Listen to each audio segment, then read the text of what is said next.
Okay, here we are, Matthew Russell Lee, Inner City Press, here at the Southern District of New York Courthouse today, Friday, January 24th, 2025. Now, yesterday we spent most of the morning, in fact, into the early afternoon, covering I don't know if to call it a final pretrial conference anymore, but it was a motion hearing in U.S. versus Charlie Javice.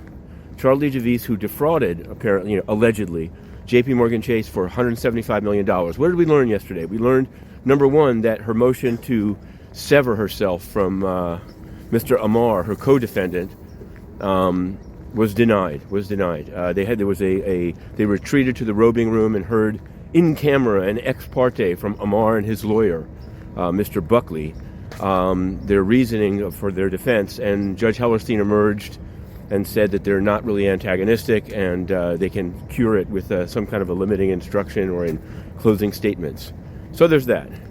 Also, the trial was delayed. In fact, Judge Hellerstein criticized the SDNY prosecutors pretty seriously, tied it into errors they've made in the Menendez case. We'll get to that in a moment, saying that they delayed far too long in providing information from Amar's Google Drive to the Javice defense team, which includes Sullivan, Jose Diaz from Miami, and apparently Spyro. Nobody really knows. He's still on the docket.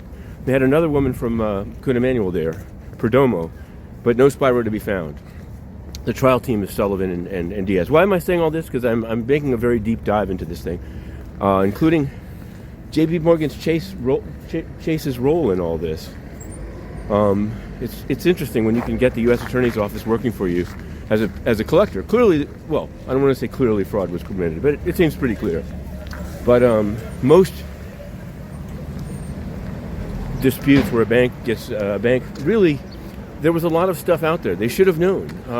Frank, the company of Charlie Javice, had been sued by the Department of Education for misusing its name. There had been many schools that said, "Hey, you're not offering our online courses. We never heard of you." So there was enough out there to say, like, something's dubious with this company and with this person. But they didn't care. And the question is why? What was the role of Janie Dimon? Okay.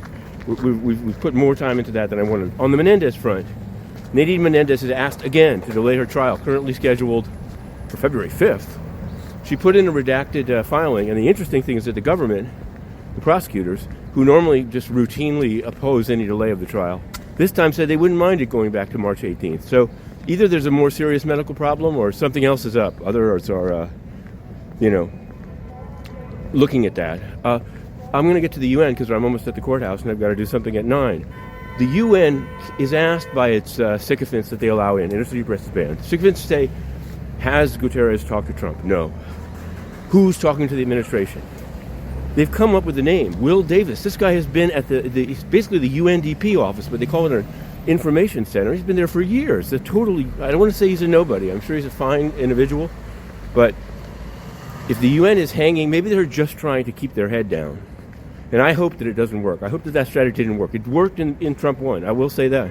Nothing was reformed. I was there. Nothing was reformed. Now, and I say it because it needs reform, totally outside of any politics to it, it's a place that has hurt the very people it was supposed to help.